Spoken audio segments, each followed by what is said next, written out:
Bueno, muchísimas gracias. Gracias por la invitación, por contar con CEAR, que represento hoy aquí, y encantada de estar con todas vosotras y vosotros, que por ahí veo todavía algún hombre, que me alegra mucho. Yo, bueno, no me voy a referir a la situación de las mujeres afganas porque me parecería hasta un poco insultante hablar sobre cuál es la situación de las mujeres afganas en Afganistán en este momento.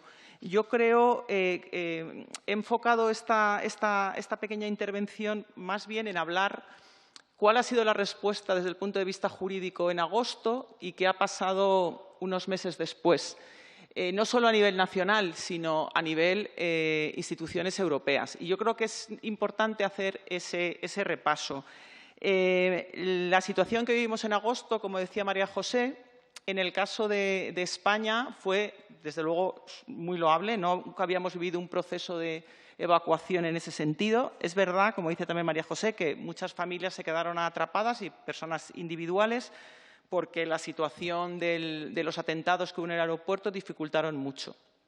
Es verdad, no represento al Gobierno, pero tengo que decir las cosas como son, es verdad que en aquel momento, de esos meses, esos días de agosto, a las autoridades les llegaban peticiones de todas las organizaciones, de personas individuales, de todo, pidiendo a gritos, por favor, sacadnos a esta gente, ¿no? O sea, hablando así en más profano, o sea, se manejaban listados por parte de muchísimas organizaciones, muchísimos estamentos, bueno, de muchísimos lugares, y supongo que también fue muy difícil de gestionar. Y doy fe de ello. Bueno, a partir de ahí, España también se utilizó como hub y desde ahí se trasladaron muchas personas a otros países, a otros Estados miembros, pero también a Estados Unidos o a Canadá. Pero hay un dato, volviendo ya al contexto europeo que vivimos esos días, que a nosotras nos preocupó desde el inicio. En el mes de octubre aproximadamente, bueno, primero en el mes de agosto, el Consejo de Justicia e Interior de la Unión Europea se reunió obviamente con carácter de urgencia para la cuestión de Afganistán y tuvo como las tres primeras medidas más importantes que acordó fue el apoyo a los países limítrofes, reforzar el control de fronteras y prevenir el tráfico de personas y una propuesta, esta sí me pareció muy acertada, de reasentamiento, eso sí, con carácter voluntario, de grupos especialmente vulnerables, mujeres y niños. No sé si todas las personas que están aquí conocen cuál es el procedimiento de reasentamiento, que es el reconocimiento a personas que ya han sido reconocidas en terceros estados como refugiadas, pues se establece una serie de cupos entre el resto de los países que tienen, y eso tiene que ver también con la negociación del nuevo Pacto de Migración y Asilo, sigue teniendo carácter voluntario para los Estados. Los Estados aprueban cada año los cupos de personas reasentadas que ofrecen como Estado miembro a las personas que necesitan protección internacional. Es verdad que el Parlamento Europeo, en el mes de septiembre, ya hizo un llamamiento tanto a los Estados miembros como a la Comisión Europea para que se estableciera un incremento de las plazas de reasentamiento. Me fijo mucho en el reasentamiento porque yo creo que al final la política de los Estados respecto a Afganistán, ojalá me equivoque, se va a concentrar básicamente y principalmente en el reasentamiento y en un sistema de admisión humanitaria. Es decir, cuando el Parlamento habla de admisión humanitaria, se está refiriendo a las posibilidades que cada Estado tiene para proceder al traslado de personas, ¿no? Es decir, cuando pedimos vías legales y seguras y corredores humanitarios, etcétera, a todo eso hay que darle una forma jurídica, ¿no? Hay que buscarle la fórmula jurídica. Bueno, en algunos Estados existen los visados humanitarios, en otros no. En el caso de España no existe visado humanitario, es decir, no existe. Y de hecho Exteriores alguna vez nos lo ha recriminado cuando lo pedíamos, que ya sabemos que no existe en ese formato, pero tenemos otras fórmulas. Y la fórmula estaba en el artículo 38 de la ley del 2009. En España, antes de la reforma del 2009, se podía solicitar asilo directamente en las embajadas y consulares. En la reforma del 2009, esa posibilidad se eliminó. Y con mucha incidencia de algunos grupos, en concreto del Partido Popular, se consiguió que se permitiera al menos mantener la posibilidad de solicitar el traslado a España y luego, una vez aquí, formalizar la solicitud de asilo. Eso realmente equivale a lo que sería un visado humanitario. ¿Por qué? Porque hay un filtro previo por parte del Ministerio de Asuntos Exteriores y por parte del Ministerio del Interior para ver si esa persona obviamente cualifica para ser considerada refugiada. Pero el embudo del artículo 38 es el que es decir, las autoridades españolas nunca han sido muy proclives a activar el artículo 38, por cuestiones que ya todos os podéis imaginar. ¿Qué ocurre con esto? Que así como en el mes de agosto los listados que había para pedir a la gente, para pedir a las autoridades que saliera la gente del aeropuerto eran inmensos, los listados que recibe ahora mismo el Ministerio de Asuntos Exteriores para pedir sacar a gente que consideramos está en riesgo siguen siendo altísimos.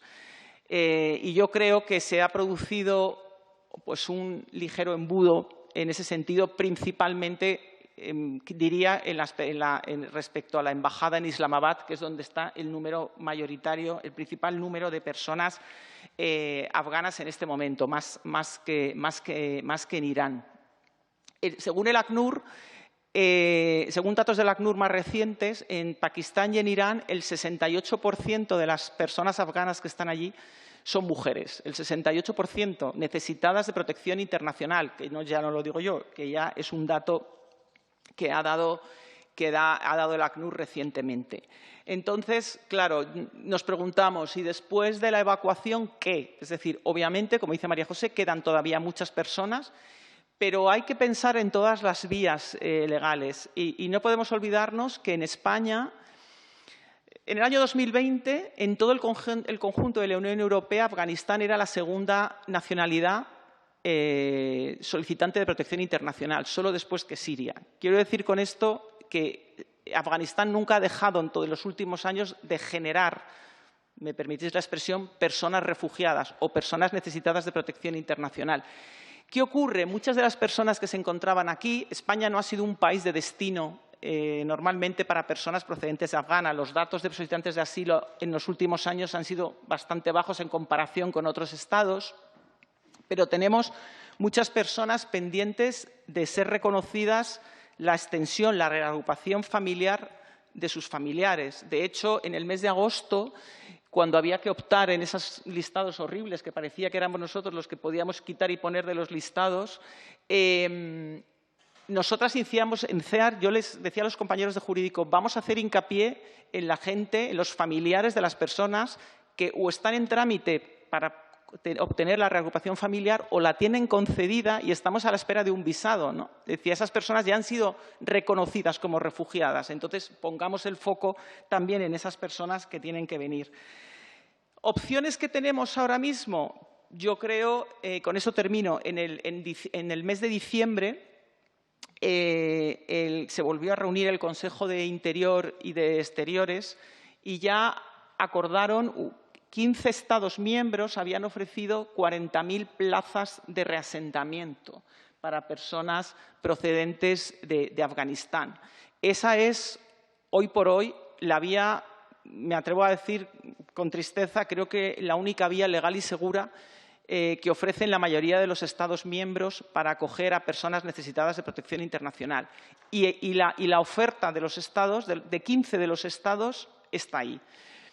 Respecto a Ucrania, Ucrania no debería entrar en la ecuación que tiene que ver con este proceso del que estamos hablando. Ucrania tiene otra realidad totalmente distinta. Ucrania estaba en el continente europeo, hay libertad de circulación y por eso, después de 20 años, tanto la Comisión Europea como el Consejo Europeo y como el Gobierno de España, que ha ampliado incluso un poco más el ámbito de protección, han activado la Directiva de Protección Temporal, que, repito mucho estos días, no es protección internacional, es protección temporal por un año. Es decir, no está en la misma escala de protección que la protección internacional. Y eso creo que conviene recordarlo cuando empezamos a hacer comparaciones, porque no creo que la cuestión de Ucrania pueda entrar, repito, en la misma ecuación que tenemos con Afganistán. La vía de Afganistán tiene que ser otra y tiene que pasar por corredores humanitarios. En Ucrania no hace falta, ya lo ha dicho el propio vicepresidente de la Comisión Europea desde el principio, hay libertad de circulación y la gente se mueve libremente.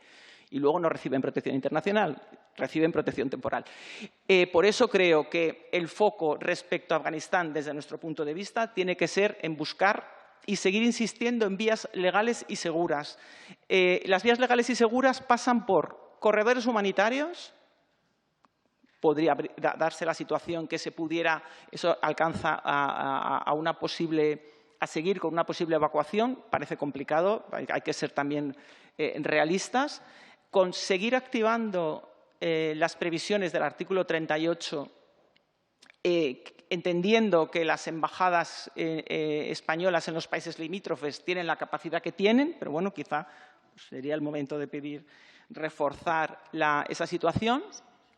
Y seguir insistiendo en el reasentamiento, porque básicamente son las únicas vías legales que tenemos en este momento si no queremos, y con esto cierro, que al final las personas acaben poniéndose en manos de las redes de tráfico. Es decir, la lucha contra las redes de tráfico de personas obviamente tiene que ser una prioridad de todos los Estados, pero cuando se deniega un visado, a veces se entrega un cliente a las mafias. Muchas gracias, Paloma. Me ha parecido muy revelador la diferencia.